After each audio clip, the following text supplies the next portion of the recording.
Mobilidade é desafio para todos os centros urbanos do mundo. O excesso de carros e motos nas ruas produz perda de tempo e combustível, paralisa o trânsito e polui o ambiente. Mas como gerar desenvolvimento sem tráfego intenso nem poluição ambiental? O Rio em Foco está no ar.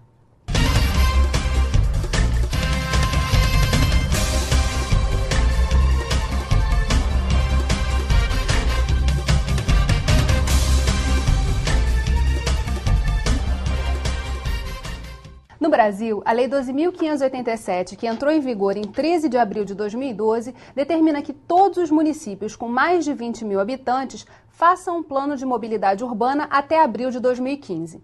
Mas até agora, não se definiu quem paga a conta. E é sobre isso que eu converso hoje com o deputado Luiz Paulo e Vicente Loureiro, subsecretário de Urbanismo Regional e Metropolitano da Secretaria de Obras do Estado do Rio de Janeiro. Mobilidade urbana é um grande entrave no desenvolvimento do nosso estado e do nosso país. E a Alerj não podia ficar fora dessa discussão. Como primeiro passo, a Alerj reuniu prefeitos e secretários de obras dos municípios fluminenses no plenário para um seminário de sensibilização. A organização do seminário foi uma parceria do Ministério das Cidades com o Fórum Permanente de Desenvolvimento Estratégico do Estado. O objetivo desses seminários é estimular os municípios a apresentarem propostas de soluções para o transporte público o mais breve possível. O seminário de sensibilização faz parte dessa capacitação, não só para os municípios, mas para toda a sociedade civil, Poder Legislativo, Ministério Público e tal.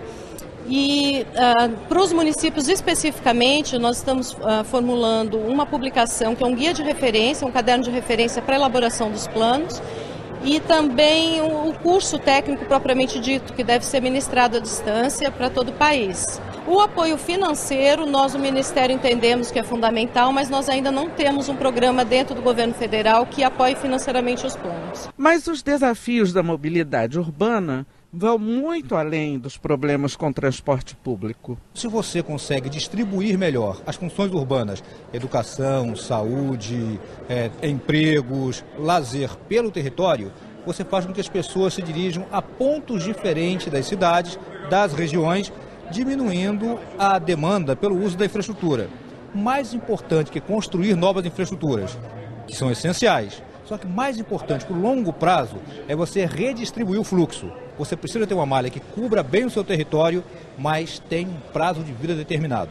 A solução de longo prazo é você mudar o comportamento da cidade, como a cidade se locomove. Uma das propostas apoiada pela Alerj para ajudar a resolver os problemas de mobilidade é a formação de consórcios intermunicipais. Isso custa dinheiro, muito dinheiro. Um plano diretor desse, no município pequeno, vai sair lá por 300, 400, 500 mil, R$1 milhão.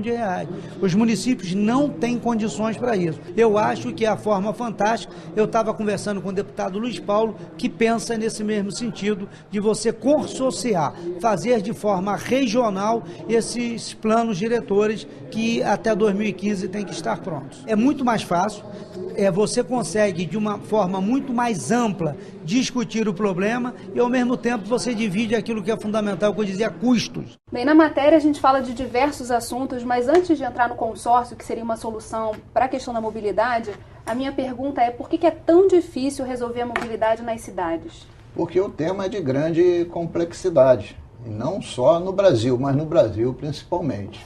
A política da União para os estados e municípios é incentivar a indústria automobilística, quer seja por incentivos fiscais para se estruturar as plantas automobilísticas, quer seja incentivo fiscal fazendo redução de IPI para se comprar os veículos e financiamentos de longo prazo.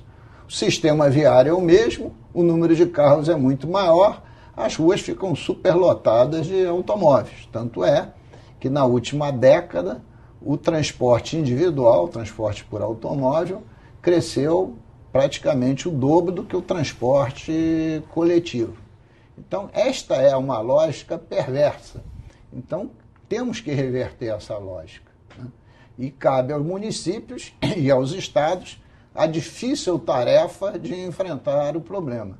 Daí o tema de mobilidade ter passado a ser, na preocupação do cidadão, um dos primeiros, e se necessitar realmente de você ter um planejamento para tratar da questão da mobilidade. E como é que a gente usa o planejamento para inverter essa lógica do carro como vetor aí da mobilidade nas cidades? Em primeiro lugar, eu acho que modelando melhor as cidades e as aglomerações urbanas ou metropolitanas que nós temos no nosso estado brasileiro.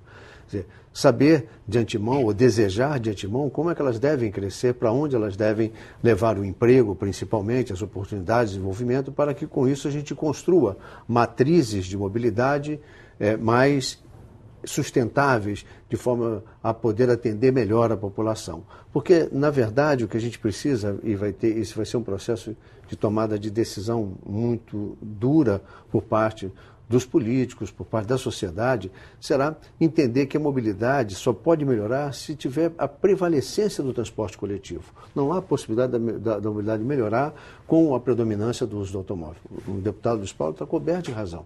Se a gente continuar entendendo que a solução para melhorar a nossa mobilidade, nossos desejos de ir e vir na cidade, para estudar, trabalhar, se divertir, tem que estar baseado no automóvel, nós não vamos conseguir sair do problema. A gente não sabe quem vem antes, se o ovo ou a galinha, mas uma das grandes desculpas para a adoção da solução individual, que é o carro, é justamente porque você não tem um transporte coletivo que responda às necessidades e às demandas do cidadão. Então, como é que a gente inverter a lógica não é tão simples, né? A gente está sempre falando que mobilidade é um tema complexo. Mas como é que a gente consegue convencer o cidadão de que as transformações que precisam ser feitas estão sendo feitas para que ele também possa aderir a esse projeto? Eu não tenho outro jeito, não há outra saída. A possibilidade de solução individual é impossível, fisicamente impossível. Você não consegue produzir ruas, né, para atender a um crescimento, por exemplo, da taxa de motorização do Brasil, que é uma das mais elevadas do mundo. Isso é impraticável. Não dá para sair construindo viadutos e pontes e vias expressas para o automóvel. Nós vamos precisar fazer essa decisão. Os recursos que hoje a gente gasta melhorando e ampliando o sistema viário, alargando vias, nós vamos ter que fazer isso preferencialmente para o transporte coletivo, para as linhas de BRT, para as linhas de VLT, para a extensão das linhas de metrô, para a melhoria e aperfeiçoamento do ramal. Nossos convidados de hoje são o deputado Luiz Paulo e o subsecretário de Obras Vicente Loureiro. Nossa reportagem conversou com o conselheiro nacional das cidades e pediu para ele fazer uma análise crítica da lei. Vamos ver o que ele disse. Nós vivemos num país um excesso de norma. Muita lei acaba desacreditando a própria lei, banalizando o próprio instrumento, porque não se cumpre. Então, por exemplo, impor aos municípios em tão pouco tempo, para que todos tenham um plano de mobilidade, sem que seja oferecido condições para tanto, é uma utopia. Então não deveria haver prazo. Segundo,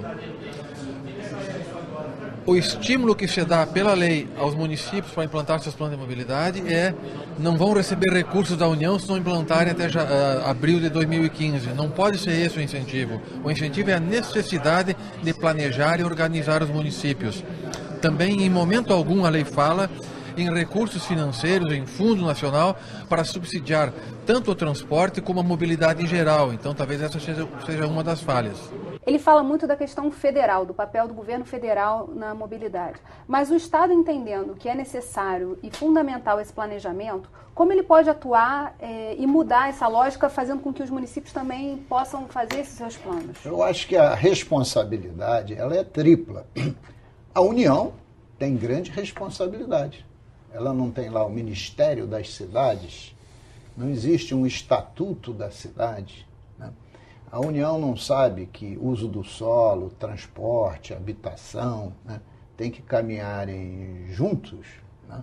Então compete a ela ter financiamento para esse planejamento, como compete a ela também ter financiamento para os investimentos necessários. A União não criou o PAC Mobilidade? O PAC Mobilidade não pode não ser só o fazer, pode ser o planejar, o projetar e o executar. Isso que é um PAC de mobilidade estruturante. Bom, então esse é o papel da União. Como esse também é o papel do Estado em relação aos municípios. Compete ao Estado, né, já que os municípios já estão organizados em regiões-programas, de muito, que nós temos 8 regiões-programas no Estado. E essas regiões-programas são regiões homogêneas. E elas também, o próprio Estado, às vezes, as subdivide em micro-regiões. Então, essas regiões-programas podem se consorciar, ter planos estratégicos para essas regiões, programas de mobilidade, e daí derivar os projetos e os investimentos comuns, chamando no financiamento as 3 partes, a União, o Estado e os próprios municípios. Você vai maximizar os investimentos. E é isso que não acontece. Hoje aqui é uma salada de frutas. Cada município pensa no seu limite territorial, o Estado não se organizou para fazer análise de conjunto, não saiu até agora nenhum plano, né, diretor ou estratégico de nenhuma região, né, falando da área de mobilidade, nem fora da área de mobilidade. Né? Então, isso que é a necessidade, porque senão cada um atira para um lado. E os projetos, né, não são comuns, não estruturam. Mas possam ser programas pontuais. O Estado tem atuado e o Vicente tem liderado esse processo dentro do Estado também na discussão da região metropolitana, de você ter uma governança para a região metropolitana.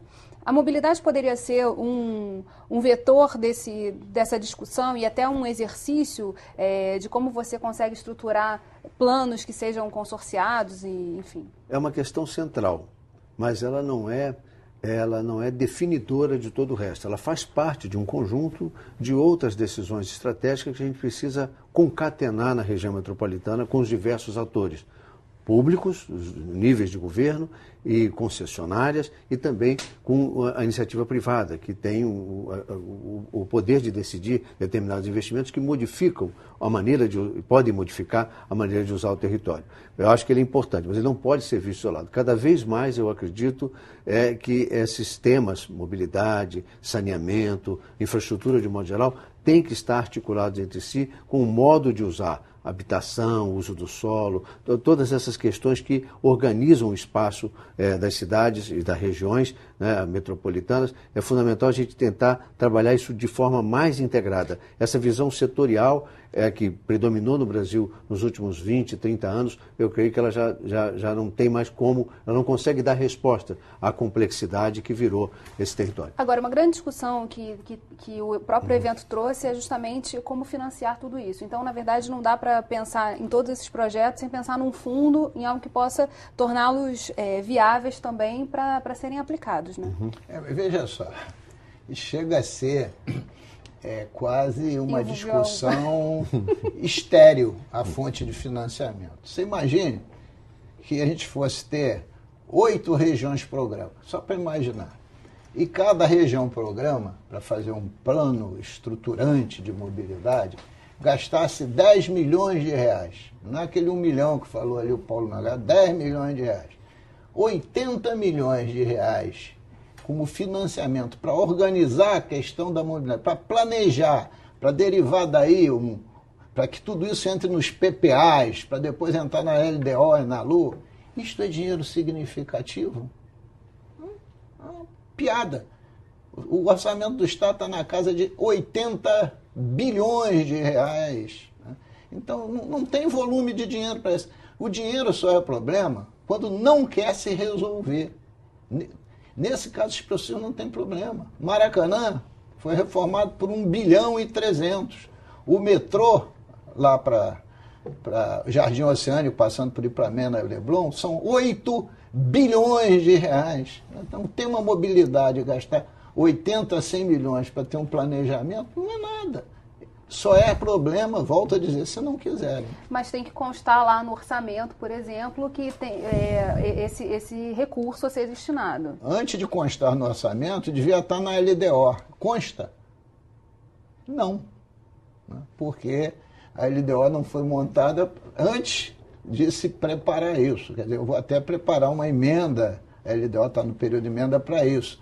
Porque eu acho o seguinte, A gente vive, o Vicente há de concordar comigo, desde alguns anos, não é a crítica a um governo, é a alguns governos, é que na época da ditadura, né, se falava muito em planejamento. Né? Planejamento, plano diretor. Ao longo do tempo, a palavra planejamento começou a ser uma palavra maldita. Todo mundo começou a querer conjugar um verbo que não existe, né? O fazejamento. Né? Vamos fazer. Mas fazer sem pensar, sem planejar, sem ter uma estratégia definida, dá como burros na água. E é isso que a gente tem visto. Então, há que se planejar sim. Agora mesmo querem mudar lá no Congresso Nacional a lei das licitações, acabando com o projeto ser feito junto com a obra. Aí que vai ser tudo superfaturado de uma vez só. Né? Então, temos que voltar a essa fase de pensar as coisas. A gente não tem mais tempo a perder para errar. Para errar, exatamente. A gente vai continuar conversando sobre isso no próximo bloco. Não saia daí. Rio em Foco aqui, política e economia caminham juntas.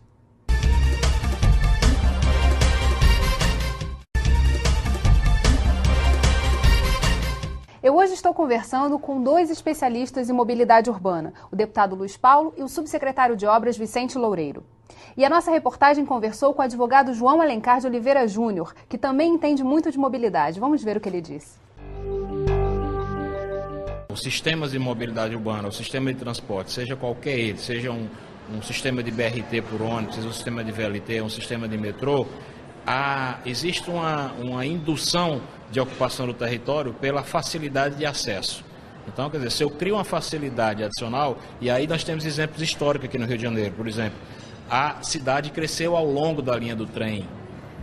Copacabana cresceu em função de uma especulação imobiliária que foi aberta uma linha de bonde para que a população pudesse chegar nesse novo território que seria aberto em Copacabana. Então, as cidades se expandem, certo? Em função das facilidades que são ofertadas para os sistemas de transportes.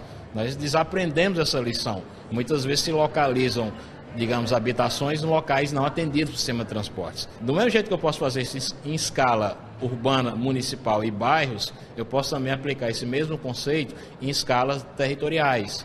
Por exemplo, eu posso muito bem ter planos de desenvolvimento regional feito por governos estaduais ou mesmo governos nacionais, de tal forma que eu identifique vocações socioeconômicas de um conjunto de municípios. E aí eu começo a identificar essas centralidades do ponto de vista da escala macro. O Estado tem que ter a função de planejar, do ponto de vista de dizer, bem, vamos induzir que determinadas localidades possam ser desenvolvidas, possam ser incentivadas de tal forma que eu tenha um conjunto de cidades, ou eu tenha um conjunto de bairros numa cidade que crie essa estrutura polinucleada de tal forma que eu tenha armaduras urbanas interagindo entre si para o sistema de transporte.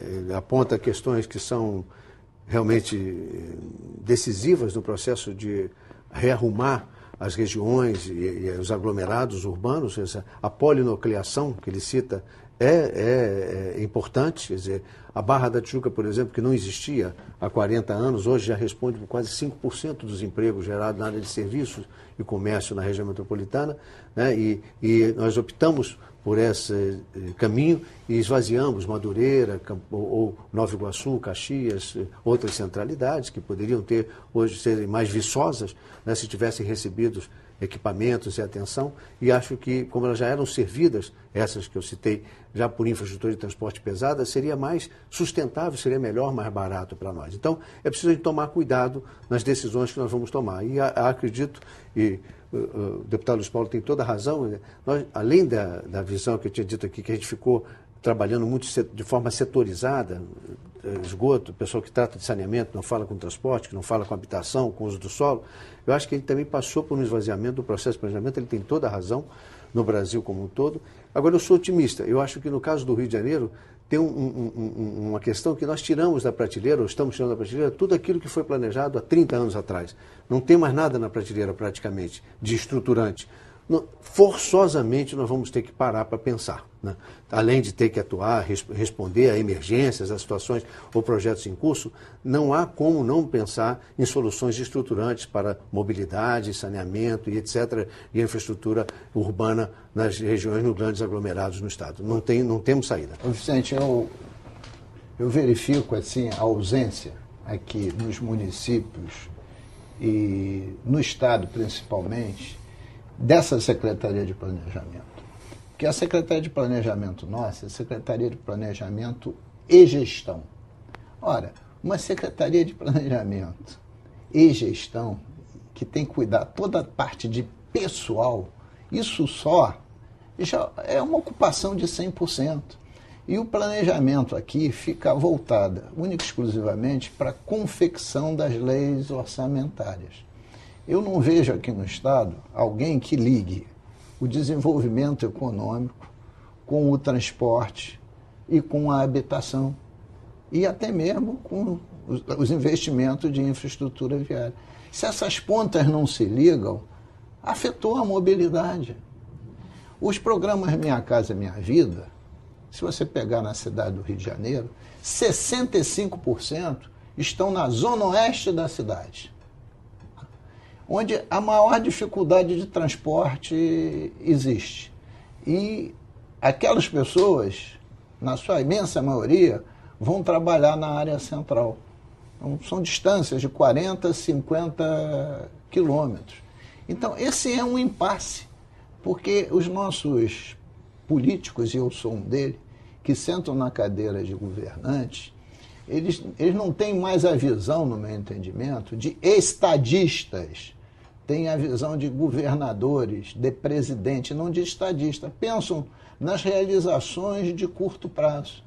Mesmo que a gente tenha um pacote de projetos estruturantes e o dinheiro só tem tamanho para fazer um determinado investimento, tem que escolher aquele que é mais estruturante e que articule melhor as funções ligadas à mobilidade, com essa ótica do desenvolvimento econômico, do social, né, e ambiental, que é a ótica da sustentabilidade.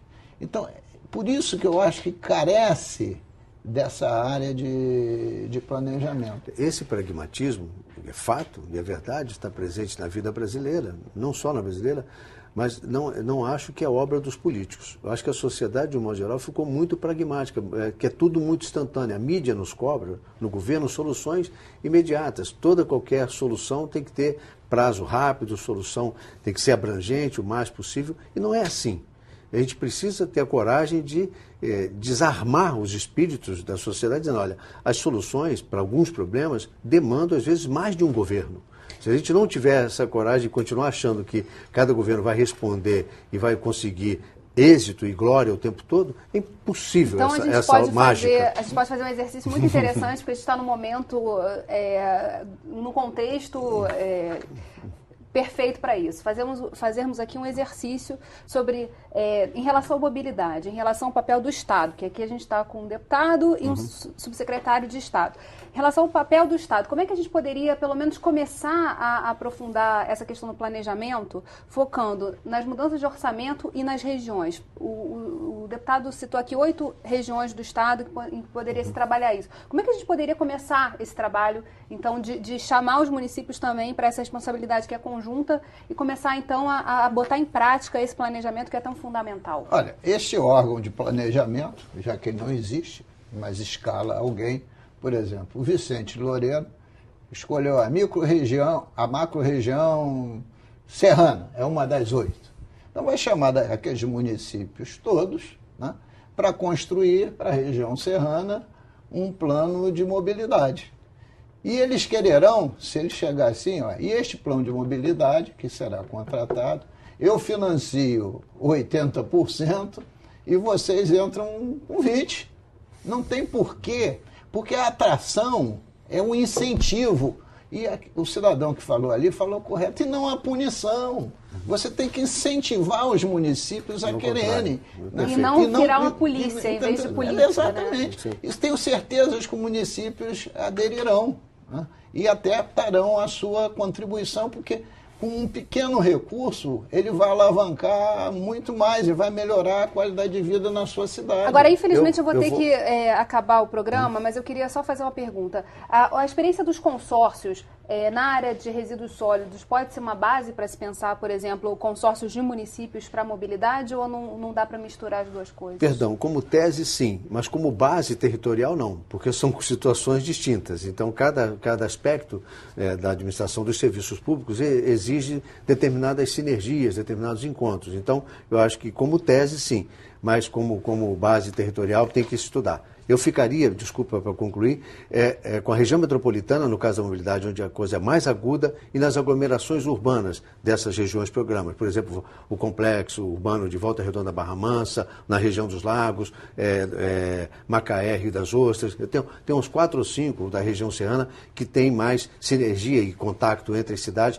e que mereceriam uma atenção mais prioritária, na minha opinião.